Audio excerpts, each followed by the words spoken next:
Drawing room کی فضا میں چائے کی ہلکی سی خوشبو رچی ہوئی تھی۔ شیشے کی میز کے گرد مخملی صوفوں پر بیٹھی ہوئی مہمان عورتیں آہستہ آہستہ ایک دوسرے سے باتیں کر رہی تھیں، جبکہ ان کے سامنے میزبانی فیروزہ بیگم کر رہی تھیں۔ ان کا بس نہیں چل رہا تھا ان عورتوں کے منہ میں اپنے ہاتھوں سے سامنے رکھی ہوئی چیزیں ڈالیں۔ چند لمحے بعد دروازہ کھلا۔ وہ جو گمان کیے بیٹھی تھی کہ ان کی بیٹی داخل ہوگی، اس کی جگہ ان کی سوتیلی بیٹی زمر دونوں ہاتھوں سے چائے کی ٹرے سنبھالے اندر داخل ہوئی۔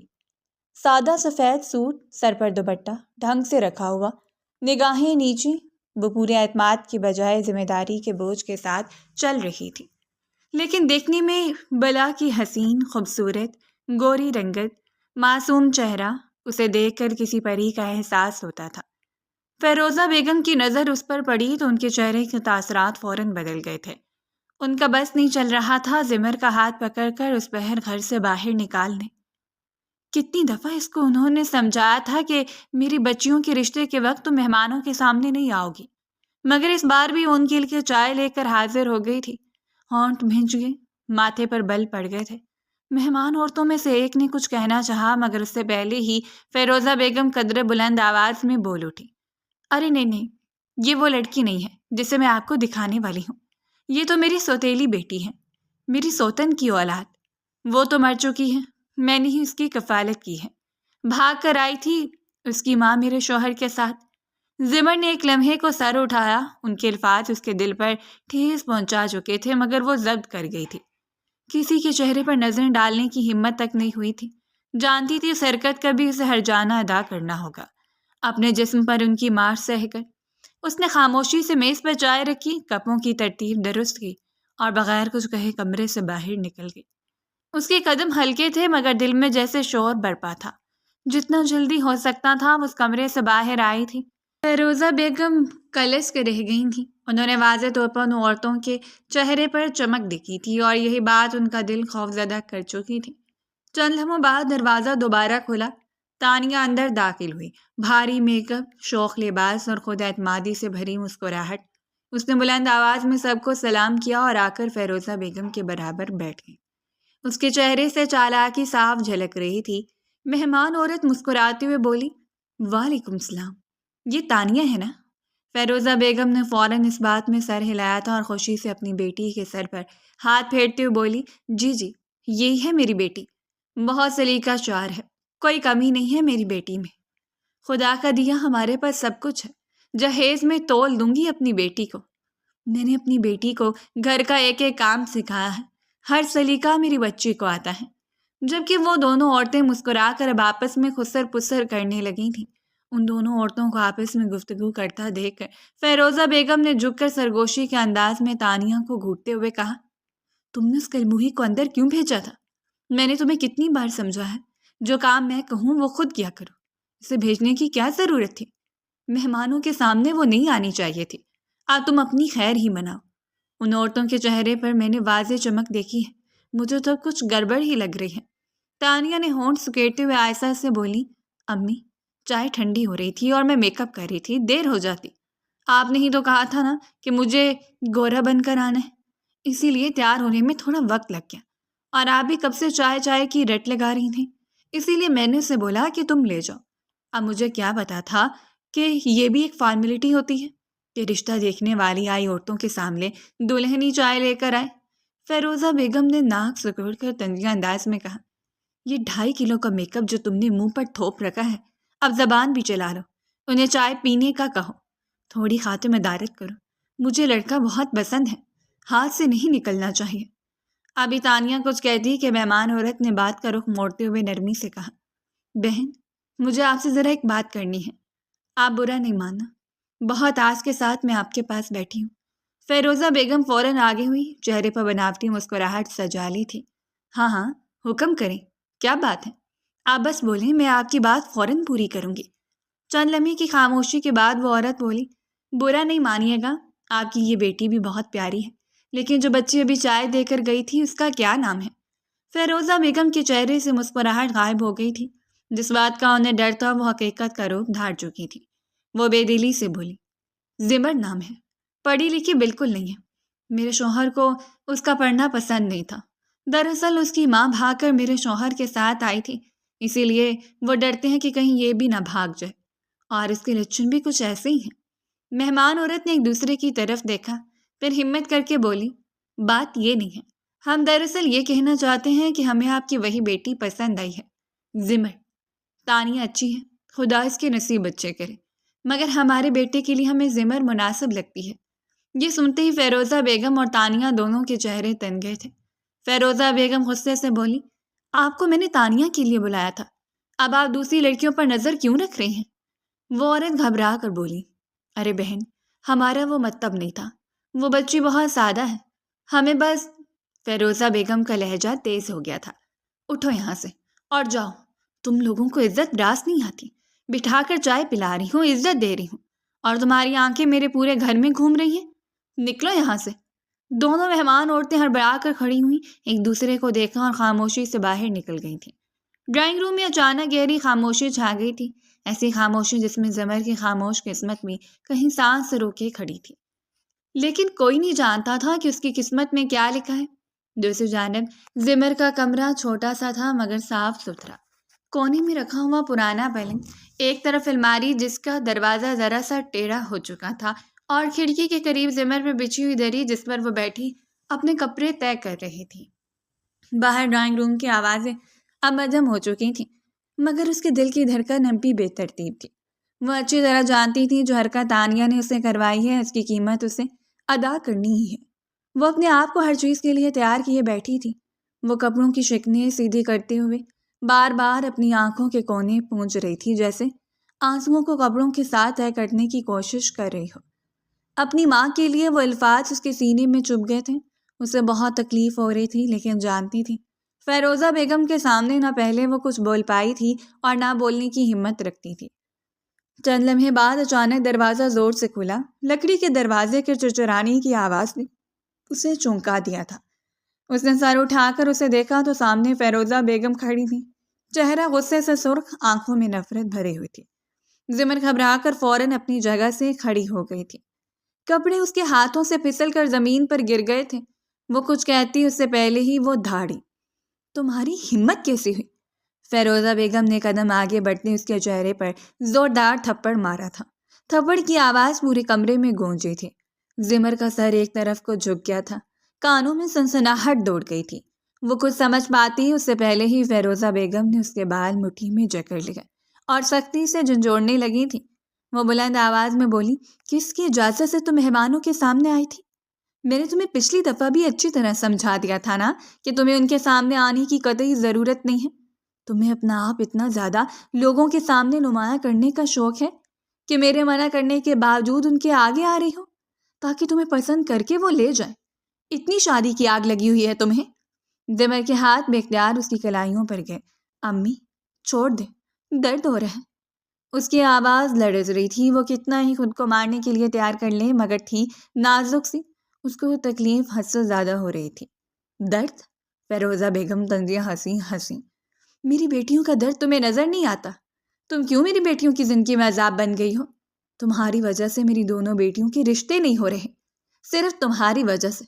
تمہاری ماں نے میری زندگی میں شامل ہو کر میری زندگی کو مشکل کیا تھا، اور اب اسی کا خون میری بیٹیوں کی زندگی کو مشکل میں ڈالے گی۔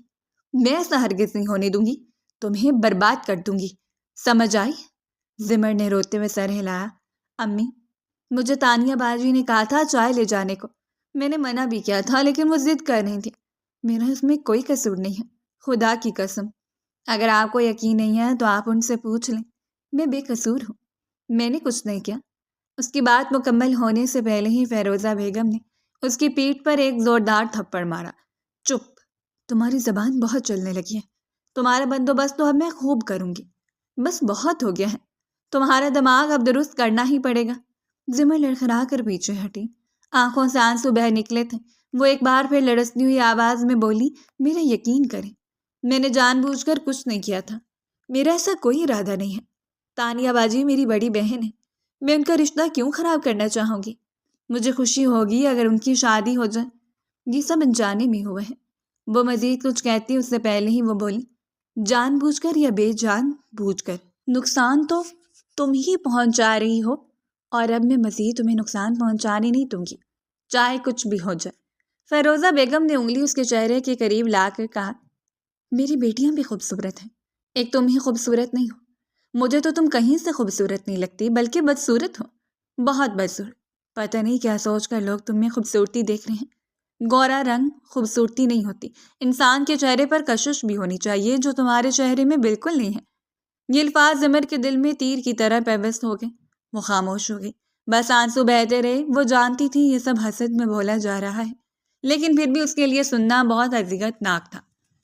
فیروزہ بیگم نے غصے میں کمرے کا جائزہ لیا، جیسے ہر چیز سے نفرت ہو۔ میں نے فیصلہ کر لیا ہے، اپنی بچیوں سے پہلے تمہارا بندوبست کروں گی، ورنہ تمہاری وجہ سے میری ایک بیٹی کا بھی رشتہ نہیں ہوگا، وہ سب ایسی ہی بیٹھی رہ جائیں گی۔ بس اب بہت ہو گیا ہے، میں اپنی بیٹیوں کے گھر کو بسا کر رہوں گی، کسی بھی قیمت پر انہیں اجڑنے نہیں دوں گی۔ زمر نے کامتی آواز میں کہا، امی میں کہیں نہیں جانا چاہتی، میں یہاں خوش ہوں۔ خوش؟ فیروزہ بیگم کا کہکا تلخ تھا۔ دفع ہو جاؤ، تم مر کیوں نہیں گئی تھی اسی دن جس دن تمہاری ماں مری تھی؟ کم سے کم یہ دن تو نہ دیکھنا پڑتا۔ جس دن تمہاری ماں مری تھی میں نے خوشیاں منائی تھیں، اور جس دن تم مرو گی پورے خاندان کو دعوت دوں گی اور خوب ناچوں گی۔ یہ کہتے ہی انہوں نے زور سے زمر کو دھکا دیا۔ وہ توازن برقرار نہیں رکھ سکی اور پیچھے جا کر زمین پر گر گئی۔ اس کے گھٹنے دری سے ٹکرا گئے، مگر اسے درد کا احساس بھی نہیں رہا۔ فیروزہ بیگم غصے میں پلٹیں اور کمرے سے نکل گئی تھیں۔ دروازہ زور سے بند ہوا، جیسے اس کی آواز بھی زمر کے وجود پر مہر لگا گئی ہو۔ کمرے میں اب صرف سناٹا تھا۔ زمر زمین پر بیٹھی تھی، بکھرے ہوئے کپڑے اس کے ارد گرد پڑے تھے۔ اس نے دونوں ہاتھوں سے اپنا چہرہ ڈھانپ لیا اور پھوٹ پھوٹ کر رونے لگی۔ اس کی سسیوں کی آواز کمرے کی دیواروں سے ٹکرا کر واپس اسی کے دل میں اتر رہی تھی۔ ایسی خاموش چیخیں جنہیں سننے والا کوئی نہیں تھا۔ اسے بہت تکلیف ہو رہی تھی، لیکن یہ تکلیف وہ کسی کو نہیں بتا سکتی تھی۔ وقت دھیرے دھیرے گزرتا جا رہا تھا۔ رات گہری ہو چکی تھی۔ گھر کے صحن میں لگی مدھم بتی کی روشنی کھڑکی کے شیشوں سے چھن کر اندر آ رہی تھی۔ فیروزہ بیگم کمرے میں چارپائی کے کنارے بیٹھی تھی، بازو سینے پر باندھے، منہ غصے سے بھسوڑے ہوئے، آنکھوں میں دن بھر کی جھنجھلاہٹ تیر رہی تھی، جیسے اندر ہی اندر کوئی لاوا ابل رہا ہو۔ پنکھا چل رہا تھا، مگر کمرے کی فضا پھر بھی بھاری تھی۔ چند لمحوں بعد دروازہ آہستہ سا کھلا۔ رحیم صاحب اندر داخل ہوئے۔ کندھوں پر دن بھر کی تھکن صاف جھلک رہی تھی۔ ابھی وہ دروازہ بند ہی کر رہے تھے کہ فیروزہ بیگم کی آواز کمرے میں گونج اٹھی تھی۔ کہاں تھے آپ؟ وہ ترک کر بولی، دوپہر میں جو میں نے بتایا تھا کہ آج تانیہ کے رشتے والے آنے ہیں، تو آپ گھر کیوں نہیں آئے؟ آپ کو میری بات سمجھ نہیں آتی، یا میں کوئی فارسی زبان میں بولتی ہوں؟ رحیم صاحب نے گہرا سانس لیا، جوتے ایک طرف رکھتے ہوئے بولے، ارے بیگم ہوا کیا ہے؟ ابھی گھر کے اندر قدم رکھا نہیں اور تم نے چلانا شروع کر دیا۔ سانس تو لینے دو، پورا دن دکان پر خجل خواری کی ہے، مجھے آپ کی کوئی بات نہیں سننی۔ فیروزہ بیگم نے جھڑک دیا، مجھے صرف اور صرف اپنی بات کا جواب چاہیے۔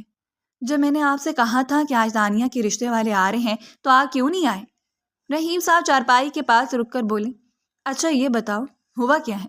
لڑکے والوں کو تانیہ پسند آئی یا نہیں؟ یہ سنتے ہی فیروزہ بیگم کا غصہ اور بھڑک اٹھا تھا۔ آپ کی وہ لاڈلی اولاد ہے نا، زمر بی بی، آج پھر سج سمر کر مہمانوں کے سامنے آ بیٹھی تھی۔ اسے شادی کی کچھ زیادہ ہی جلدی ہے۔ رحیم صاحب چونک گئے، یہ کیا کہہ رہی ہو؟ وہی کہہ رہی ہوں جو ہوا ہے، وہ تیز آواز میں بولی۔ میری بیٹیوں کا رشتہ وہ ہونے ہی نہیں دے گی۔ سب سے پہلے اپنی اس بیٹی کو آج چلتا کریں، اس کے بعد اپنی دونوں بیٹیوں کو رخصت کریں، ورنہ یہ دونوں اپنے سر میں سفیدی لے آئیں گی اور آپ کی یہ چھوٹی بیٹی میری بیٹیوں کا حق کھاتی رہے گی۔ رحیم صاحب نے پیشانی مسلی، اپنی تو وہ کافی چھوٹی ہے بیگم، صرف 18 سال کی ہے۔ تم ایسا کرو، جب رشتے والے آیا کریں اسے میری بہن کے پاس بھیج دیا کرو۔ فیروزہ بیگم نے جھٹ سے جواب دیا، مجھے فضول باتیں نہیں سننی ہیں، میں آپ سے جو کہہ رہی ہوں وہ سنیں، اس کے لیے جلد سے جلد رشتہ ڈھونڈیں اور اسے چلتا کریں۔ میں اب اسے مزید اپنے گھر میں برداشت نہیں کر سکتی۔ کمرے میں چند لمحوں کے لیے خاموشی چھا گئی۔ پنکھے کی آواز اب زیادہ نمایاں محسوس ہونے لگی تھی۔ رحیم صاحب کچھ سوچتے رہے، پھر آہستہ سے بولے، فارس کے بارے میں تمہارا کیا خیال ہے؟ زلیخا کا بیٹا ہے، اچھی نوکری ہے، 12ویں پاس ہے۔ فیروزہ بیگم نے چونک کر ان کی طرف دیکھا، اس کے لیے تو میں نے اپنی تانیہ کو سوچا تھا، لیکن اس نے آگے پڑھائی نہیں کی۔ اگر آپ کی بہن زلیخا زمر کے لیے مان جاتی ہے تو میری طرف سے کوئی مسئلہ نہیں ہے۔ آپ رشتہ کر لیں۔ رحیم صاحب نے ہلکا سا سر ہلایا۔ چلو ٹھیک ہے، کل میں دکان پر ہی فارس کو بلا کر بات کر لیتا ہوں۔ آخر گھر کا سربراہ وہی ہے، فیصلہ بھی وہی دے گا۔ فیروزہ بیگم خاموش ہو گئی۔ ان کے چہرے پر غصے کی جگہ اب ایک عجیب سی تسلی آ گئی تھی، جیسے کوئی بوجھ ہلکا ہو گیا ہو۔ کمرے میں اندھیرا اور گہرا ہو گیا، مگر کہیں اس اندھیرے میں زمر کی قسمت کے فیصلے بھی خاموشی سے لکھے جا رہے تھے۔ دوپہر کی دھوپ سڑک پر پھیلی ہوئی تھی۔ دکان کے باہر لٹکا ہوا پرانا سا شٹر آدھا کھلا تھا، جس کے نیچے سے روشنی اندر آ رہی تھی۔ رحیم صاحب گلے پر بیٹھے تھے۔ سامنے لکڑی کی میز میں حساب کی کاپی کھلی ہوئی تھی، مگر ان کی نظریں عادات پر نہیں ٹھہرتی تھیں۔ ذہن کہیں اور اٹکا ہوا تھا۔ دکان کے اندر ہلکی سی خاموشی تھی، بس کبھی کبھار باہر سے گزرنے والی گاڑیوں کی آواز سنائی دے جاتی تھی۔ اسی دوران فارس دکان میں داخل ہوا۔ اونچا لمبا دراز قد، چوڑی جسامت اور مضبوط بدن، صاف ستھرا لباس، تراشیدہ بال اور چہرے پر ایک فطری کشش۔ وہ دیکھنے میں واقعی بلا کا حسین تھا، مگر اس کے لہجے میں عاجزی نمایاں تھی۔ اس نے اندر آتے ہی احترام سے کہا، السلام علیکم ماموں، کیسے ہیں آپ؟ آپ نے بلایا تھا، خیریت تو ہے؟ رحیم صاحب نے سر اٹھا کر اسے دیکھا۔ وعلیکم السلام، ہاں بلایا تو صبح تھا، مگر تم اب آ رہے ہو۔ فارس نے فوراً وضاحت دی، اصل میں ماموں میں نوکری کرتا ہوں نا، اس لیے کمپنی جانا پڑ گیا تھا۔ ابھی بریک ٹائم میں چھٹی ملی تو سیدھا آپ کے پاس آ گیا۔ رحیم صاحب نے کرسی کی طرف اشارہ کیا۔ بیٹھو، تم سے ذرا تفصیل سے بات کرنی ہے۔ فارس کے چہرے پر ہلکی سی جھجک ابھری۔ وہ آہستہ سے ان کے سامنے رکھی کرسی پر بیٹھ گیا تھا۔ کچھ لمحے دونوں کے درمیان خاموشی رہی۔ رحیم صاحب نے گلا صاف کیا، جیسے بات شروع کرنے کے لیے خود کو تیار کر رہے ہوں۔ تم اچھی طرح جانتے ہو فارس، وہ دھیمے مگر سنجیدہ لہجے میں بولے، تمہارے باپ کے انتقال کے بعد میں نے تمہارا اور تمہاری ماں کا کتنا ساتھ دیا ہے۔ آج اگر تم اس نوکری پر لگے ہو تو اس میں بھی میری محنت شامل ہے۔ تمہاری بہن کی شادی کے وقت بھی میں قدم با قدم تمہارے ساتھ تھا۔ فارس نے فوراً سر جھکا لیا۔ جی ماموں، یہ سب آپ کا احسان ہے مجھ پر۔ جس دن مجھے موقع ملا میں یہ احسان ضرور اتاروں گا۔ رحیم صاحب چند لمحے خاموش رہے، پھر اس کی طرف غور سے دیکھتے ہوئے بولے، تو میرا احسان اتار سکتے ہو، مجھے بس تمہاری رضامندی چاہیے۔ فارس چونکا، کیسی رضامندی ماموں؟ دکان میں ایک بار پھر خاموشی چھا گئی۔ باہر سے کسی خوانچے والے کی آواز آئی، مگر اندر کی فضا بوجھل ہو چکی تھی۔ پھر رحیم صاحب نے فیصلہ کن انداز میں کہا، میں اپنی بیٹی زمر کی شادی تم سے کروانا چاہتا ہوں۔ فارس کی آنکھوں میں حیرت ابھری، مگر وہ خاموش رہا۔ وہ 10ویں جماعت تک پڑھی ہے، گھرداری جانتی ہے، سلیقہ رکھتی ہے، بس اس کی ماں کی وجہ سے اس کے ساتھ ایسا مت کرنا، انکار مت کرنا۔ فارس نے آہستہ سے کہا، ماموں یہ فیصلے تو امی کریں گی، میں کیا بول سکتا ہوں؟ رحیم صاحب نے فوراً جواب دیا، میں جانتا ہوں تم اپنے گھر کے سربراہ ہو، تمہاری ماں تمہارے فیصلے کے خلاف نہیں جاتی، اس لیے میں تم سے پوچھ رہا ہوں، بتاؤ کیا تم یہ شادی کرو گے؟ میں اسی ہفتے نکاح چاہتا ہوں، اور رخصتی بھی۔ فارس نے گھبرا کر کہا، اتنی جلدی ماموں؟ سب کیسے ہوگا؟ رحیم صاحب نے کندھے اچکائے، میں کون سا دھوم دھام کی بات کر رہا ہوں، 2 جوڑوں میں رخصت کر دوں گا، تمہیں اور کیا چاہیے؟ فارس نے فوراً سر ہلایا، نہیں ایسی بات نہیں ہے، جیسا آپ کو مناسب لگے، میں تیار ہوں۔ یہ سنتے ہی رحیم صاحب بے اختیار اپنی جگہ سے کھڑے ہو گئے تھے۔ ان کی آنکھوں میں عجیب سی چمک تھی۔ انہوں نے آگے بڑھ کر فارس کو گلے لگا لیا۔ خدا تمہیں خوش رکھے، آج تم نے میرا مان رکھ لیا ہے۔ فارس خاموش کھڑا تھا، مگر اس کے دل میں ایک نیا بوجھ اتر چکا تھا، ایک ایسا فیصلہ جس کی گونج کسی اور کمرے میں کسی خاموش دل تک ضرور پہنچنے والی تھی۔ وقت کی رفتار نہ کبھی تھم سکی ہے، نہ کبھی تھم پائے گی۔ 1 ہفتے بعد ہی بڑوں کی مرضی کے تحت سادگی سے نکاح رکھ دیا گیا تھا۔ زمر کے کمرے میں ہلکی زرد روشنی پھیلی ہوئی تھی، پردے آدھے گرے ہوئے تھے اور باہر کے شور سے کٹ کر ایک عجیب سی خاموشی اندر بس گئی تھی۔ زمر فرش پر بچھی سفید چادر پر بیٹھی تھی، دلہن کے جوڑے میں ملبوس، سر جھکائے، سر پر رکھا دوپٹہ اس کے چہرے کو آدھا ڈھانپے ہوئے تھا، مگر اس کے ہاتھوں کی لرزش سب کچھ بتا رہی تھی۔ مہندی کے نقش ابھی تازہ تھے، مگر ان میں خوشی کی کوئی رمق نہیں تھی۔ اس کا ذہن 1 ہفتہ پیچھے بھاگ رہا تھا، وہ دن، وہ لمحے جب اچانک اس کے لیے نکاح کا فیصلہ سنا دیا گیا تھا۔ اس نے احتجاج کیا تھا، کانپتی آواز میں بس اتنا کہا تھا کہ وہ بھی تیار نہیں، مگر جواب میں ایک زوردار تھپڑ اس کے منہ پر رسید کیا گیا تھا۔ اس کے ہونٹوں سے نکلنے والی آواز وہیں دب کر رہ گئی تھی۔ اس کے بعد کسی نے اس سے کچھ نہیں پوچھا تھا۔ چند لمحے یوں ہی گزر گئے، اس کی آنکھوں سے آنسو خاموشی سے گرتے رہے جو دوپٹے میں جذب ہو جاتے تھے۔ اچانک کمرے کا دروازہ کھلا، زمر چونک اٹھی مگر سر اور زیادہ چکا لیا۔ اندر رحیم صاحب داخل ہوئے۔ ان کے پیچھے مولوی صاحب تھے، ساتھ خاندان کے چند مرد اور عورتیں بھی آہستہ آہستہ اندر آ گئے۔ کمرہ بھر گیا مگر زمر کو یوں لگا جیسے وہ اکیلی ہے۔ رحیم صاحب اس کے قریب آئے، ایک لمحے کو رکے، پھر آہستہ سے اس کے سر پر ہاتھ رکھا۔ بیٹا۔ ان کی آواز بھاری تھی مگر اس میں نرمی کم اور فیصلہ زیادہ تھا۔ زمر نے سر نہیں اٹھایا، بس آنسوؤں کی رفتار تیز ہو گئی۔ رحیم صاحب نے مولوی صاحب کی طرف دیکھ کر کہا، نکاح کی اجازت ہے، آپ شروع کریں۔ مولوی صاحب نے نکاح نامہ کھولا، اینک درست کی اور زمر کی طرف دیکھتے ہوئے باقاعدہ لہجے میں بولے، زمر بنت رحیم احمد، آپ کا نکاح فارس شاہ ولد سلمان شاہ سے طے کیا جاتا ہے بمقابل مہر۔ کیا آپ کو یہ نکاح قبول ہے؟ کمرے میں یکدم سناٹا چھا گیا۔ زمر کے کانوں میں جیسے آواز گونج کر لوٹ رہی تھی، اس کی آنکھوں سے آنسو بہہ نکلے، ہونٹ کانپے، گلا بھرا، مگر پھر بھی اس نے روتی آواز میں کہا، قبول ہے۔ مولوی صاحب نے لمحہ بھر توقف کیا، پھر دوبارہ پوچھا، زمر بنت رحیم احمد، کیا آپ کو یہ نکاح قبول ہے؟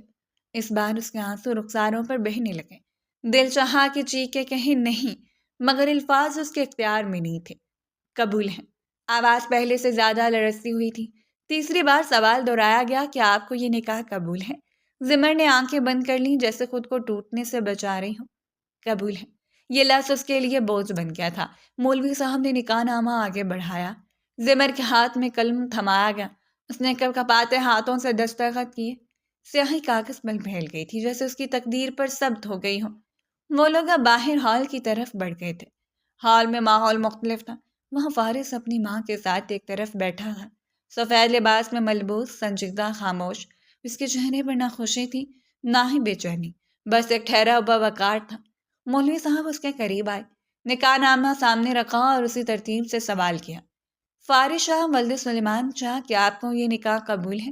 فارس نے سر اٹھا کر سیدھا دیکھا اور واضح آواز میں کہا، قبول ہے۔ دوسری اور تیسری بار بھی اس نے بغیر کسی ہچکچاہٹ کے نکاح قبول کیا۔ دعائیں پڑھیں گی، لوگ ایک دوسرے کو مبارکباد دینے لگے۔ اسی شور میں، اسی ہجوم میں زمر خاموش بیٹھی تھی۔ نکاح ہو چکا تھا مگر اس کے اندر کہیں کچھ ٹوٹ چکا تھا، ایسا ٹوٹنا جس کی آواز صرف وہ خود سن سکتی تھی۔ نکاح کے بعد کھانا تناول کیا گیا تھا اور پھر اسے اپنے باپ کے گھر سے سادگی سے رخصت کر دیا گیا تھا۔ اس جلد بازی کی شادی میں اس معصوم کی کوئی رسم ادا نہیں کی گئی تھی۔ زلیخا بیگم بھی اس رشتے سے خوش نہیں تھی، اس لیے بنا استقبال کے اور رسموں کے اسے اس کے شوہر کے کمرے میں پہنچا دیا گیا تھا۔ کمرے میں ہلکی سی روشنی تھی۔ دیوار پر لگی مدھم بتی کے گرد پیلا سا ہالہ بن رہا تھا، جیسے وہ بھی رات کے سوداسی کو بری طرح روشن نہیں کر پا رہی ہو۔ زمر پلنگ کے کنارے دلہن بنی بیٹھی تھی، سر پر دوپٹہ جمع ہوا تھا، ہاتھ گود میں بندھے ہوئے تھے، انگلیاں بار بار ایک دوسرے میں الجھ رہی تھیں، آنکھوں میں آنسو بھرے تھے جو کسی بھی لمحے چھلک سکتے تھے۔ دل بے اختیار بیٹھا جا رہا تھا۔ اسے یوں لگ رہا تھا جیسے اس کی عمر، اس کا دل، اس کا ذہن سب اس لمحے سے بہت پیچھے رہ گئے ہوں۔ وہ بار بار یہی سوچ رہی تھی کہ وہ اتنی کم عمر میں شادی نہیں کرنا چاہتی تھی، نہ وہ تیار تھی، نہ اس کے اندر وہ ہمت تھی جسے سب ازواجی زندگی کہہ کر آسان بنا دیتے ہیں۔ یہ سب اس پر اچانک مسلط کر دیا گیا تھا۔ چند لمحے یوں ہی گزر گئے، پھر کمرے کا دروازہ آہستہ سے کھلا۔ زمر چونک گئی۔ اس نے لاشعوری طور پر خود کو سمیٹ لیا تھا۔ فارس اندر داخل ہوا، اس نے دروازہ بند کیا اور چند قدم آگے بڑھ کر رک گیا۔ سفید کرتے میں وہ سنجیدہ لگ رہا تھا، چہرے پر ایک عجیب سی تھکن اور الجھن صاف دکھائی دے رہی تھی۔ وہ قدم با قدم چلتا ہوا پلنگ کے قریب آیا اور ذرا فاصلے سے بیٹھتے ہوئے بولا، السلام علیکم، کیسی ہو؟ زمر نے نظریں اٹھائے بغیر بس سر کو ہلکی سی جنبش دے۔ الفاظ اس کے گلے میں اٹک گئے تھے۔ فارس نے خاموشی سے ہاتھ بڑھا کر اس کا گھونگھٹ اٹھا دیا۔ روشنی سیدھی اس کے چہرے پر پڑی۔ وہ واقعی بلا کی حسین لگ رہی تھی مگر اس حسن میں خوشی نہیں، خوف اور اداسی گھلی ہوئی تھی۔ فارس چند لمحے اسے دیکھتا رہا، پھر بولا، اچھی لگ رہی ہوں۔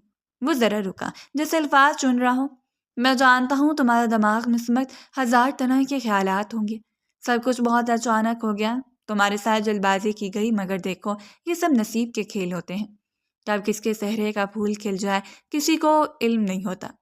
وہ ابھی بات مکمل کر ہی رہا تھا کہ زمر کی دبی دبی آواز سنائی تھی، میں شادی کے لیے ذہنی طور پر تیار نہیں ہوں۔ فارس نے جھوم کر اس کی طرف دیکھا۔ زمر کی آنکھوں سے آنسو بہنے لگے۔ برا نہ مانے، مگر میں ابھی ازدواجی زندگی شروع کرنے کے اہل نہیں ہوں. مجھے تھوڑا وقت چاہیے. مجھے معاف کر دیں. کمرے میں خاموشی پھیل گئی. فارس کے چہرے کے تاثرات بدلنے لگے. اس نے گہرا سانس لیا اور قدرے سخت لہجے میں بولا، دیکھو میں تم سے یہ باتیں بالکل بھی ایکسپیکٹ نہیں کر رہا تھا. میں تمہارا شوہر ہوں اور ایک شوہر ہونے کے ناطے میں اپنی بیوی سے ہی ہر تمنا پوری کروں گا. زبر نے سر مزید چکا لیا.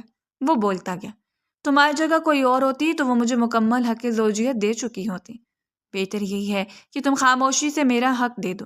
میں مرد ہوں، مجھے خواہش ہوتی ہے اگر میں باہر جاؤں گا تو منہ ماروں گا تو گناہ تمہیں بھی ملے گا، مجھے بھی. زمر کے جسم میں جیسے سرد لہر دوڑ گئی. وہ کانپتی ہوئی آواز میں بولی، تو کیا آپ مجھے کچھ وقت بھی نہیں دے سکتے؟ فارس کچھ دیر خاموش رہا. اس نے نظریں چرائیں، پھر بولا، دیکھو آج کی رات ہر مرد کی خواہش ہوتی ہے کہ اپنی بیوی کے قریب ہو. میری بھی ہے. اب تمہاری مرضی ہے. میں زیادہ کچھ نہیں بولوں گا. یہ کہتی اس کا لہجہ نرم ضرور تھا مگر بات کا وزن اور دباؤ زمر پر صاف محسوس ہو رہا تھا. اس کی آنکھوں سے آنسو ٹپک کر گود میں گرنے لگے. وہ جانتی تھی اگر اس نے انکار کیا تو یہ رشتہ خطرے میں پڑ سکتا ہے. اس کے لیے کہیں اور کوئی ٹھکانہ نہیں تھا. کمرے کی خاموشی اس کے فیصلے کی منتظر تھی. آخرکار اس نے سر جھکا لیا. معاف کریے گا، مجھے منظور ہے. آپ کو اجازت ہے. یہ لفظ اس کے لبوں سے نکلا مگر دل نے اس کی گواہی نہیں دی. کچھ دیر تک وہ اس کا معصوم چہرہ دیکھتا رہا اور پھر بے اختیار اس کے قریب ہو گیا. دھیرے دھیرے اس کی سانسوں کو اپنی گرفت میں لینے لگا. وہ چٹپٹائی تھی لیکن اس نے اس کو بالکل موقع نہیں دیا تھا. وہ دھیرے دھیرے اپنی حد تجاویز کرنے لگا تھا. دونوں کے درمیان ہر پردہ گرتا جا رہا تھا جبکہ وہ بس آنکھیں میچے خاموشی سے اس کی ہر گستاخی برداشت کر رہی تھی. رات قطرہ قطرہ کر کے پگھلتی چلی گئی تھی. اگلی صبح کا سورج پوری آب و تاب سے روشن ہوا تھا. صبح کی روشنی کھڑکیوں سے چن چن کر نیچے ہال میں پھیل رہی تھی. گھر میں ہلکی ہلکی چہل پہل شروع ہو چکی تھی. زمر تیار ہو کر سیڑھیاں اترتی ہوئی نیچے آئی. فارس کو اس نے چلنے کا بہت بولا تھا. اسے اکیلے جانے میں بہت جھجک محسوس ہو رہی تھی مگر اس نے صاف انکار کر دیا تھا کہ آج کا دن اس کے پاس چھٹی کا ہے. وہ آرام سے جاگے گا. کل سے اسے جاب پر جانا ہے تو روٹین پہلے جیسی ہو جائے گی. اسے بھی اس نے بہت بولا تھا کہ تم بھی آرام کرو لیکن وہ بہو ہونے کے ناطے آرام نہیں کر پائی تھی. اس کے قدموں میں ہچکچاہٹ تھی. نیند پوری نہ ہونے کے باوجود آنکھوں میں ایک عجیب سی سنجیدگی تھی. دل چاہ رہا تھا کہ کوئی مسکرا کر پوچھ لے مگر حال خالی پڑا تھا. زلیخا بیگم کہیں نظر نہیں آئی. اس نے ادھر ادھر دیکھا پھر کچن کی طرف قدم بڑھا دیے. چولہے کے سامنے زلیخا بیگم کھڑی تھی. ایک ہاتھ میں کف گیر تھا، دوسرے میں پتیلی کا ڈھکن. چولہے کی آنچ پر رکھے برتن سے تیل کی ہلکی سی خوشبو اٹھ رہی تھی. زمر نے آہستگی سے کہا، السلام علیکم پھپھو، میں مدد کر دوں آپ کی؟ نہ رات کو کوئی استقبال کیا گیا تھا نہ رسم ادا کی گئی تھی اور اب بھی سب کچھ معمولی ہی تھا. اس کا دل اداس ہوا تھا مگر اس نے ظاہر نہیں ہونے دیا تھا. ہر لڑکی کی طرح اس کے دل میں یہی ارمان تھا. اس کی ساس اس کا استقبال کرتی، اس کی رسمیں ادا کرتی لیکن سب کو سب نہیں ملتا. اس بات کا اسے بخوبی اندازہ تھا. زلیخا بیگم نے پلٹ کر اسے دیکھا اور نہایت سخت لہجے میں بولی، وعلیکم السلام. ہمارے ہاں بہویں دن چڑھنے تک نہیں سوتی. صبح کے 10 بج رہے ہیں. تمہیں اندازہ بھی ہے؟ حد ہوتی ہے. شادی کے پہلے دن ہی تماشا لگا رہی ہو. آگے جا کر نہ جانے کیا کچھ کرو گی. کتنا سمجھایا تھا فارس کو لیکن سنتا کب ہے وہ میری. جب سے میرا شوہر اس دنیا سے گیا ہے میری تو اس خاندان میں کوئی اہمیت ہی نہیں رہی. زمر کے ہاتھ بے اختیار آپس میں جڑ گئے. اسے بالکل سمجھ نہیں آ رہا تھا وہ کیا بولے. بمشکل اس نے اپنے ہونٹ ہلائے تھے. پھپھو مجھے. انہوں نے بات کاٹ دی.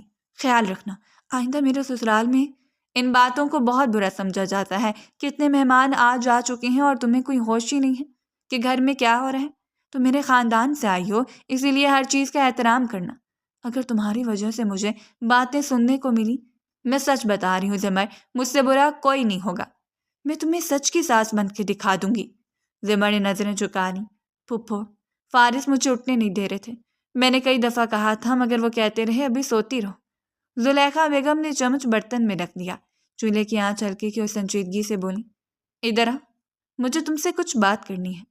انداز کافی گہرا معلوم ہو رہا تھا. وہ تھوڑا خوف زدہ ہوئی تھی لیکن سر جھٹ کے ان کی طرف بڑھ گئی تھی. زمر فوراً ان کے قریب ہو گئی. دل تیزی سے دھڑکنے لگا تھا. زلیخا بیگم نے آواز دھیمی کر لی جیسے دیواریں بھی سن رہی ہوں. وہ اسے دیکھتے ہوئے بولی، دیکھو مردوں کو میں نہیں سمجھا سکتی لیکن تمہیں سمجھا سکتی ہوں.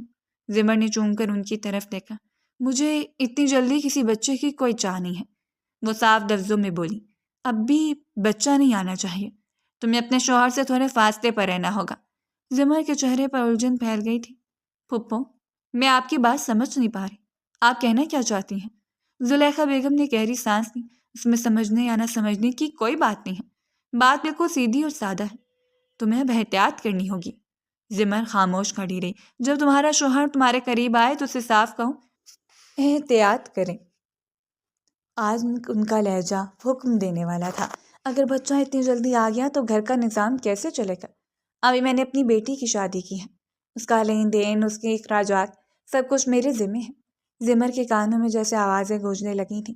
اور فارس کی کوئی اتنی اچھی نوکری نہیں ہے کہ ہم تمہارے بچے بھی پیدا کروائیں اور پھر انہیں پالیں بھی۔ وہ رکی، پھر مزید سختی سے بولی، سمجھ رہی ہو نا؟ جب تک اس کی نوکری مضبوط نہیں ہو جاتی تمہیں کچھ بھی کرنے کی ضرورت نہیں ہے۔ زمر کے گلے میں جیسے گرہ سی پڑ گئی تھی۔ جی پھپھو، اس کی آواز بمشکل نکلی تھی۔ زلیخا بیگم نے دوبارہ چولہے کی طرف رخ کیا جیسے بات ختم ہو چکی ہو۔ اب جاؤ، ناشتہ لگانے میں ہاتھ بٹاؤ اور اب سے کام کی ذمہ داری تمہاری ہے، اپنی ذمہ داریوں کا خیال کرنا۔ زمر آہستہ سے پیچھے ہٹ گئی تھی، سر شرمندگی سے جھکا ہوا تھا، دل میں سوالوں کا شور تھا مگر زبان خاموش۔ وہ سمجھ گئی تھی کہ اس گھر میں اس سے صرف ایک چیز کی توقع کی جا رہی ہے، خاموشی اور ہر بات پر جی کہنا۔ اس کا دل بہت اداس ہو گیا تھا، اس کے چہرے سے معلوم ہو رہا تھا شادی کے بعد بھی اس کی زندگی میں بالکل سکون نہیں آیا تھا، بلکہ مزید پابندیاں اس پر عائد کر دی گئی تھیں۔ لیکن وہ کہیں نہ کہیں اب بھی خوش تھی، اسے مارا نہیں جا رہا تھا اور یہی اطمینان اسے زندگی کو قبول کرنے پر مجبور کر گیا تھا۔ پورا دن معمول کے مطابق طے پا چکا تھا۔ اس درمیان بہت سے رشتہ دار آئے تھے جن سے وہ بہت خوش دلی سے ملی تھی، سب کو عزت و احترام دیا تھا۔ خاندان والے اس کی عادتوں اور باتوں سے کافی امپریس ہوئے تھے۔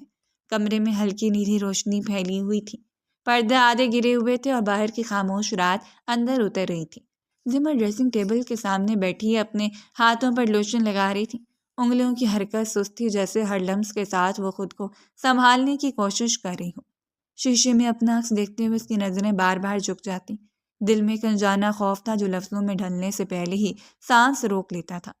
اس کے بالکل سمجھ نہیں آ رہی تھی اپنے شوہر کو کس طرح بتائیں کہ اب انہیں ہر قسم کی احتیاط کرنی ہوگی۔ شرم کے مارے اس کی جان جا رہی تھی۔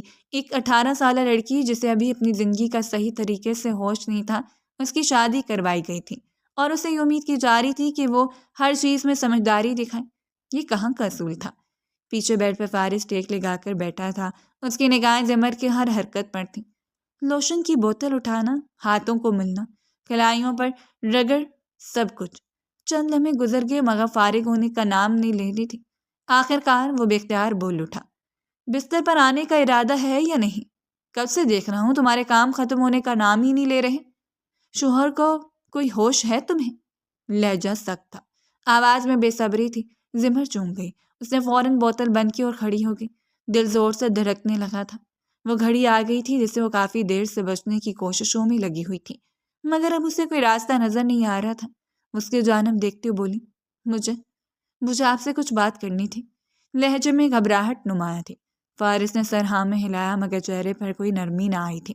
اس کی نظریں اس کے وجود پر پھسل رہی تھیں جو اسے بے باک ہونے پر مجبور کر رہی تھیں۔ وہ اسے دیکھتے ہوئے سنجیدگی سے بولا، کہو کیا بات ہے؟ زمر نے گہرا سانس لیا، آواز سہمی ہوئی تھی۔ آج پھپھو نے مجھے کچھ سمجھایا ہے اور ان کی بات مجھے کافی سمجھ بھی آئی ہے۔ امید کرتی ہوں آپ بھی حالات کو سمجھنے کی کوشش کریں گے، بلا وجہ غصہ کر کے بات کو بڑھائیں گے نہیں۔ اس نے دوبارہ ہاں میں سر ہلایا جیسے اجازت دے رہا ہو۔ زمر نے ہمت جمع کی، ہماری نئی شادی ہے، ہر انسان ایک دوسرے کے لیے کشش ہوتی ہے۔ خدا نے یہ فطری جذبہ مرد و عورت دونوں میں رکھا ہے، لیکن ہمیں خود پر قابو رکھنا ہوگا ورنہ مشکلات کا سامنا ہمیں ہی کرنا ہوگا۔ وہ لمحہ بھر کو رکی، پھر آہستہ سے بولی، پھپھو کا کہنا ہے کہ اتنی جلدی بچہ نہیں چاہیے، مگر جس طرح میرے قریب آتے ہیں مجھے ڈر لگتا ہے کہ ہم جلدی ماں باپ بن جائیں گے۔ وہ بے حد سادگی سے بولی تھی، باتوں میں بالکل بناوٹ نہیں تھی۔ وہ ابھی بات مکمل ہی کر پائی تھی کہ فارس تیز لہجے میں بول اٹھا، کیا ہو گیا ہے تمہیں؟ دماغ ٹھیک ہے؟ فضول باتیں میرے سامنے مت کیا کرو۔ میں نے کل رات بھی یہ بات تمہیں سمجھائی تھی مگر تمہیں سمجھ نہیں آتی۔ مجھے فضول بولنا اور فضول سننا بالکل پسند نہیں ہے۔ بہتر ہوگا اپنے الفاظ کا چناؤ بہتر کرو۔ زمر کے کندھے سمٹ گئے۔ چھوٹی ہو، کم عمر ہو، مانتا ہوں، مگر اس کا مطلب یہ نہیں کہ تمہارے پاس دماغ نہیں ہے۔ اپنے دماغ کو استعمال کرنا سیکھو۔ اگر نہیں کرو گی تو ساری زندگی اسی طرح لوگوں کی باتیں سن کر اپنی زندگی کو مشکل میں ڈالتی رہو گی۔ سمجھ آئی؟ وہ ذرا آگے جھکا۔ اگر اولاد آئے گی تو ہمارا خاندان بڑھے گا، یہ اچھی بات ہے، تمہیں اس میں کیا مسئلہ ہے؟ زمر نے فوراً سر نفی میں ہلا دیا۔ مجھے کوئی مسئلہ نہیں ہے، بلکہ مجھے بچے بہت پسند ہیں۔ وہ رکی، پھر ہمت کر کے بولی، لیکن پھپھو کو مسئلہ ہے، اور وہ بالکل ٹھیک کہہ رہی ہیں، ابھی آپ کی نوکری بھی اچھی نہیں ہے، گھر کے اتنے مسائل ہیں، اگر ہمارا بچہ بھی دنیا میں آ گیا تو سب کیسے ہوگا؟ یہ سنتے ہی فارس کے لہجے میں سختی اور بڑھ گئی۔ بس چپ رہو، جتنا دماغ تمہارے پاس ہے نا، اسی کو استعمال کو زیادہ چلانے کی ضرورت نہیں ہے۔ زمر نے نظریں جھکا لی تھیں۔ اور آئندہ اگر ایسی بات تم نے اپنے منہ سے نکالی تو مجھ سے برا کوئی نہیں ہوگا۔ وہ لمحہ بھر کو رکا، پھر طنزیہ انداز میں بولا، اور اگر تمہیں میرے قریب آنا اتنا ہی برا لگتا ہے تو میں نہیں آتا۔ زمر گھبرا گئی، اس نے فوراً سر اٹھایا۔ نہیں، ایسی کوئی بات نہیں ہے۔ آواز میں لرزش تھی۔ مجھے معاف کر دیجیے گا، میرا ارادہ آپ کی دل آزاری کا نہیں تھا۔ وہ جلدی سے آگے بڑھی اور اس کے قریب آ کر بیٹھ گئی، جیسے فاصلے کو خود ہی مٹانا چاہتی ہوں۔ میں بس حالات کی بات کر رہی تھی۔ فارس نے اسے ایک نظر دیکھا۔ کمرے میں خاموشی پھیل گئی، ایسی خاموشی جس میں الفاظ ختم ہو جاتے ہیں مگر دباؤ باقی رہتا ہے۔ زمر نے ہاتھ گود میں رکھ لیے۔ اس کے دل میں بہت کچھ تھا مگر اب وہ سب کہنا سیکھ چکی تھی۔ چپ رہ گئی۔ اس نے کچھ دیر اس کے رد عمل کا انتظار کیا تھا مگر جب وہ قریب نہیں آیا تو وہ بے اختیار قریب ہو گئی تھی۔ اسے اچانک افتاد کے بالکل تیار نہیں تھا، لیکن اس نے اپنی بیوی کا ساتھ نہیں چھڑکا تھا۔ وہ دھیرے دھیرے اس کی سانسوں میں گم ہو گیا تھا۔ رات کٹتی جا رہی تھی اور ان دونوں کے درمیان ہر پردہ گر گیا تھا۔ وقت کی رفتار نہ کبھی تھم سکی اور نہ کبھی تھم پائے گی۔ دن ہفتوں میں اور ہفتے مہینوں میں تبدیل ہو گئے تھے۔ 2 مہینے بعد کی وہ دوپہر زمر کی زندگی کی سمت بدل دینے والی تھی۔ باورچی خانے میں جاتی اچانک اس کی آنکھوں کے سامنے اندھیرا سا چھایا۔ قدم لڑکھڑائے اور اگلی لمحے وہ فرش پر آ گری تھی۔ سر کے نیچے ٹھنڈا فرش لگا تو ہوش کی ہلکی سی لہر لوٹی مگر جسم جیسے اس کا ساتھ چھوڑ چکا تھا۔ فارس کمرے سے نکل کر دوڑتا ہوا آیا۔ ایک لمحہ اس کے زر چہرے پر ٹھٹکا، پھر بغیر کچھ پوچھے اسے سہارا دے کر گاڑی کی طرف لے گیا۔ پورے راستے وہ خاموش رہا تھا مگر اس کی گرفت میں غیر ارادی سختی تھی، جیسے ڈر کو قابو میں رکھے ہوئے ہو۔ دوپہر کے قریب 2 بج رہے تھے جب وہ دونوں گھر میں داخل ہوئے۔ فارس کے ہاتھ میں مٹھائی کا ڈبہ تھا مگر زمر کے قدم بھاری تھے، دل زور زور سے دھڑک رہا تھا۔ حال میں زلیخا بیگم بے چینی سے ٹہل رہی تھیں، کبھی دروازے کی طرف دیکھتی، کبھی گھڑی پر نظر ڈال کر سانس کھینچ لیتی۔ انہیں دیکھتی فارس نے قدم تیز کیے تھے۔ مبارک امی، اس نے ڈبہ آگے بڑھاتے ہوئے کہا، آپ دادی بننے والی ہیں۔ لفظ فضا میں ٹھہر گئے۔ زلیخا بیگم کے چہرے سے جیسے خون اتر گیا تھا۔ ہاتھ جو آگے بڑھنا تھا وہیں رک گیا۔ زمر کی سانس اٹک سی گئی، نظریں جھک گئیں، دل میں اندیشہ کسی تیز دھار کی طرح اتر گیا۔ فارس نے پھر کہا، امی مٹھائی نہیں لیں گی؟ زلیخا بیگم نے بے اختیار زمر کی طرف دیکھا، آنکھوں میں سوال اور ناراضی ایک ساتھ تھے۔ کیا میں نے تمہیں سمجھایا نہیں تھا؟ ان کی آواز کانپ رہی تھی مگر لہجہ سخت تھا۔ پھر یہ سب کیا ہے؟ زمر نے ہونٹ میچ لیے جیسے حلق میں اٹک گئے ہوں۔ وہ کچھ کہنے ہی والی تھی کہ فارس آگے بڑھا۔ اس بات کا مطلب کیا ہے امی؟ آپ چاہتی کیا ہیں؟ ساری زندگی بس میں اس گھر کو پالتا رہوں اور میرا اپنا کوئی خاندان نہ ہو؟ میرے کہنے کا مطلب یہ نہیں۔ زلیخا بیگم نے بات سنبھالنی چاہی مگر فارس نے درمیان میں بات کاٹ دی تھی۔ بس امی، اس کی آواز پہلی بار بھرپور تھی، آپ میری بیوی کو اس معاملے میں کچھ نہیں بولیں گی؟ یہ سب میری مرضی سے ہوا ہے، وہ ویسے ہی بہت ڈری ہوئی ہے۔ زمر نے چون کر اس کی طرف دیکھا، دل میں ایک انجانا سا سکون اور حیرت ایک ساتھ اترے۔ زلیخا بیگم کے ماتھے پر شکنیں گہری ہو گئی تھیں۔ تمہاری آمدنی کتنی ہے؟ تم یہ سب کیسے مینج کرو گے؟ میں تو اس رشتے کے خلاف تھی، گھر کے مسائل کم ہیں کیا؟ فارس نے مٹھائی کا ڈبہ ایک طرف رکھا، سیدھا کھڑا ہو گیا۔ میں خلاف نہیں تھا امی، اور مجھے مینج کرنے آتا ہے۔ بہتر ہے مجھے میری مرضی کے مطابق زندگی جینے دیں، جو دل میں آئے کرتے پھرو۔ زلیخا بیگم نے تلخی سے کہا اور مڑ کر تیز قدموں سے اندر چلی گئی۔ ان کے جانے کے بعد حال میں ایک عجیب سی خاموشی چھا گئی۔ دیوار کی گھڑی کے ٹک ٹک واضح سنائی دینے لگی۔ زمر وہیں کھڑی رہ گئی، آنکھوں میں سوال اور نمی ایک ساتھ۔ مجھے لگا تھا آپ… وہ جملہ مکمل نہیں کر سکی۔ فارس نے گہری سانس لی جیسے سینے پر رکھا بوجھ کچھ ہلکا ہوا ہو۔ ڈرنے کی ضرورت نہیں ہے، اس نے نرم لہجے میں کہا، اب جو ہوگا ہم دونوں مل کر کریں گے۔ زمر نے آہستہ سے سر ہلایا۔ دل ابھی بھی دھڑک رہا تھا، مگر اس دھڑکن میں اب خوف کے ساتھ ایک نئی ذمہ داری اور ایک غیر متوقع اعتماد بھی شامل ہو چکا تھا۔ وقت اور تیزی سے گزرتا جا رہا تھا، دن ہفتوں میں، ہفتے مہینوں میں، اور مہینے سال میں تبدیل ہو گئے تھے۔ خدا تعالیٰ نے انہیں بیٹے کی نعمت سے نوازا تھا۔ 2 سال گزر چکے تھے۔ وقت جیسے اپنے ساتھ بہت سی کڑوی باتیں دھو کر لے گیا تھا۔ خدا نے انہیں 2 مہینے بعد ایک چاند سے بیٹے سے نوازا تو زندگی واقعی کچھ آسان ہو گئی تھی۔ زمر کی گود میں جب وہ ننھا سا وجود آیا تو اس نے پہلی بار دل سے شکر ادا کیا تھا کہ شاید اب سب ٹھیک ہو جائے گا۔ زلیخا بیگم نے بھی حیرت انگیز طور پر زیادہ مسئلے نہیں کھڑے کیے تھے۔ پوتے کی پہلی جھلک نے ان کے سخت رویے کو کہیں نہ کہیں نرم کر دیا تھا۔ وہ زیادہ بولتی نہیں تھی، مگر خاموشی میں اب تلخی نہیں رہ گئی تھی، بلکہ ایک مان سے خوشی شامل ہو چکی تھی۔ آج گھر میں غیر معمولی رونق تھی۔ صحن میں سفید شامیانے لگے تھے، کرسیاں ترتیب سے سجی تھیں، باورچی خانے سے گوشت و مسالوں کی خوشبو اٹھ رہی تھی۔ آج ان کے بیٹے کا عقیقہ تھا اور پورا خاندان موجود تھا۔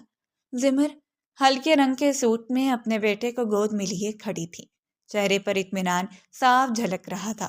وہ اطمینان جو کئی آزمائشوں کے بعد نصیب ہوتا ہے۔ بچہ کبھی اس کے دوپٹے کو مٹھی میں جکڑ لیتا، کبھی آنکھیں موند کر سکون سے سانس لیتا۔ فارس اس کے پاس آ کھڑا ہو گیا تھا۔ سادہ شلوار قمیض میں وہ پہلے سے کئی زیادہ سنجیدہ اور پورا اعتماد لگ رہا تھا۔ وقت اور ذمہ داری نے اس کی شخصیت میں ٹھہراؤ بھر دیا تھا۔ اس نے ایک نظر بیٹے پر ڈالی، پھر سامنے بیٹھے مہمانوں کی طرف دیکھا اور بلند مگر پرسکون آواز میں بولا، آج میں نے آپ سب کو اس لیے مدعو کیا ہے کہ میں نے اپنے بیٹے کا عقیقہ رکھا ہے۔ خدا نے ہمیں یہ نعمت عطا کی ہے، اس میں جتنا شکر ادا کروں کم ہے۔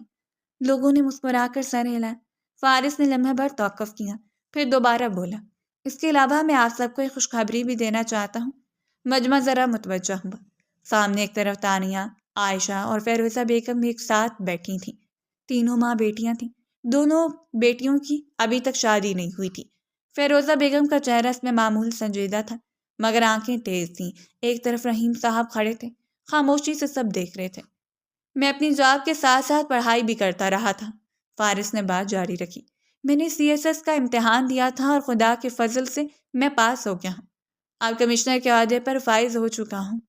ایک لمحے کو جیسے وقت رک سا گیا، پھر یکدم مبارکبادوں کی آوازیں آنے لگیں۔ کسی نے تالیاں بجائیں، کسی نے بلند آواز میں مبارک ہو کہا۔ فارس نے ہاتھ اٹھا کر سب کو خاموش کیا اور آہستہ سے بولا، یہ سب میری بیوی بچوں کے نصیب کا ہے اور میری ماں کی دعاؤں کا۔ میں اپنے رب کا جتنا شکر ادا کروں کم ہے۔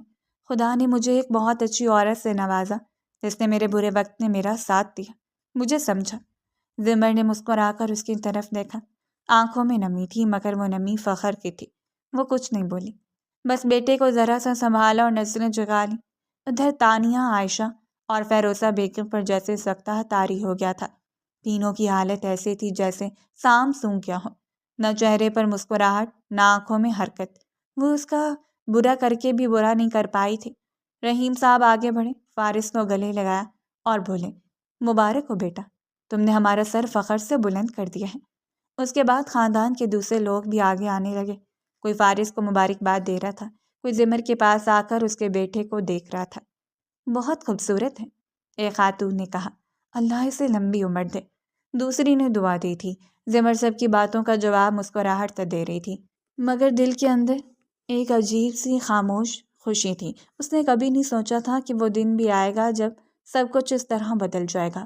دوسری طرف فیروزہ بیگم خاموش بیٹھی تھیں، مگر ان کا دماغ تیزی سے چلنے لگا تھا۔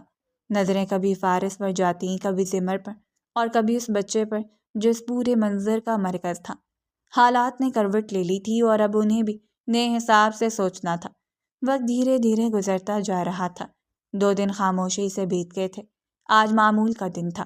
ڈرائنگ روم میں ہلکی روشنی پڑی ہوئی تھی، پردے آدھے کھلے اور باہر سے شام کی سرسراہٹ اندر تک آ رہی تھی۔ فارس کمرے میں داخل ہوا، قدم نرم مگر پختہ تھے۔ سامنے فیروزہ بیگم صوفے پر بیٹھی تھیں۔ ان کی آنکھوں میں ماضی کی چھپی ناراضگی اور تھوڑی بے چینی جھلک رہی تھی۔ جیسے ہی انہوں نے فارس کو دیکھا، فوراً کھڑی ہو گئی۔ فارس نرم مسکراہٹ کے ساتھ بولا، ممانی، آپ یہاں؟ بہت خوشی ہوئی آپ کو دیکھ کر، اچھا لگا۔ فیروزہ بیگم نے آہستہ مگر پختہ لہجے میں کہا، ہاں بس دل کیا تم سے اکیلے مل کر مبارکباد دوں۔ فارس حیران ہوا مگر ادب سے بیٹھ گیا۔ چند لمحے خاموشی رہی، پھر فیروزہ بیگم بولی، تم اچھی طرح جانتے ہو زمر کی ماں کے بارے میں، بھاگ کر تمہارے ماموں کے ساتھ آئی تھی، میرا گھر بھی اجاڑا بلا وجہ۔ وہ تمہارے ماموں مجھے پسند کرتے تھے، اسی لیے میرا گھر برباد نہیں ہوا، ورنہ یہ عورت ایری چوٹی کا بل لگا چکی تھی مجھے طلاق دلانے میں۔ فارس خاموشی سے ان کی بات سن رہا تھا، نظریں تھامے ہوئے، دل میں سوالات بھٹتے ہوئے۔ فیروزہ بیگم نے سانس لے کر آگے کہا، اب میں تمہیں کیا بتاؤں، کیا چھپاؤں؟ تم میرے اپنے بیٹے ہو اور اتنی اچھی پوسٹ پر بھی آئے ہو، تو میں اب تم سے کچھ چھپانا نہیں چاہتی۔ بلا وجہ ہم نے جھوٹ بول کر تمہاری شادی زمر سے کروائی، تمہیں سچ بتا دینا چاہیے تھا۔ فارس نے نظریں ان پر مرکوز کر لیں، خاموشی سے سنتا رہا۔ فیروزہ بیگم نے مزید کہا، تم حیران تو ہوتے ہوگے کہ اچانک سے تمہاری شادی زمر سے کیوں ہو گئی، ورنہ اس کو رشتوں کی کمی نہیں تھی، چھوٹی تھی، تمہیں بھی رشتوں کی کمی نہیں تھی، مگر تمہارے ماموں نے تمہیں ہی کیوں منتخب کیا؟ دراصل زمر بھاگنے کا ارادہ رکھتی تھی، اس کے 2 لڑکوں سے چکر چل رہے تھے اور اب بھی ایک کے ساتھ کانٹیکٹ میں ہے۔ پچھلی دفعہ جو ہمارے گھر آئی تھی وہ لڑکا دروازے پر آ گیا تھا۔ فارس نے گہری سانس لی اور پختہ لہجے میں کہا، میں آپ کی باتوں کا مطلب سمجھ نہیں پا رہا، آپ مجھے یہ سب کیوں اور کس وجہ سے بتا رہی ہیں؟ فیروزہ بیگم نے سر ہلا کر کہا، دیکھو بیٹا، میں تمہارا تو اچھا ہی چاہوں گی، اب تمہارا خیر سے بچہ بھی ہے تو زمر تمہارے لائق نہیں ہے۔ میری تانیہ بہت سمجھدار ہے، بچوں کے بارے میں بھی اچھے سے جانتی ہے، آخر کو ٹیچر رہ چکی ہے۔ اس کے آگے کچھ اور کہنا باقی تھا کہ فارس اچانک کھڑا ہو گیا، آنکھیں بھڑک رہی تھیں، لہجہ سخت اور آواز بلند، آپ کی ہمت کیسی ہوئی کہ میری بیوی کے بارے میں یہ بکواس کریں؟ اور جس لڑکی کے بارے میں آپ بول رہی ہیں، تانیہ، سب پتہ ہے مجھے، وہ 2 چکر چلا رہی ہیں، دونوں ہی بیکار لڑکے ہیں۔ اور رہی زمر کی بات، میری بیوی کروڑوں میں ایک عورت ہے، اس نے میرا برے وقت میں ساتھ دیا، میرے ساتھ کھڑی رہی۔ آپ لوگوں نے اس کی شادی مجھ سے کیوں کروائی، میں سب جانتا ہوں، تاکہ آپ کی دونوں بیٹیوں کا رشتہ ہو جائے۔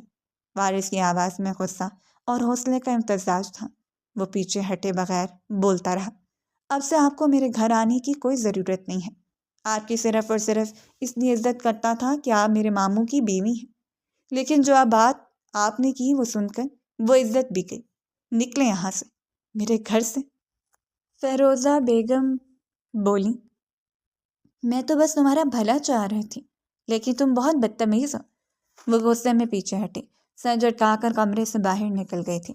فارس نے ایک لمحے کے لیے خاموشی اختیار کی، پھر گہری سانس لی اور گھر سے نکلتا چلا گیا تھا، جبکہ دروازے کے پاس ہلکی سی آہٹ ہوئی تھی جو کسی کو محسوس نہیں ہوئی تھی۔ رات میں کمرہ ہلکی روشنی میں نہایا ہوا تھا، پردے آدھے کھلے، باہر کی ٹھنڈی ہوا کے ہلکے جھونکے اندر تک آ رہے تھے۔ زمر فرش پر بیٹھی اپنے ننھے بیٹے کے ساتھ کھیل رہی تھی، اس کے چھوٹے چھوٹے ہاتھ چھوٹے کھلونے پکڑ کر اسے دکھا رہی تھی اور وہ ہنستے کھیلتے جواب دے رہا تھا۔ ان کے ہنستے کھیلتے لمحے میں ایسے خوشبو اور سکون بھرا ہوا ماحول تھا کہ فارس کے چہرے پر بھی مسکراہٹ آ گئی تھی۔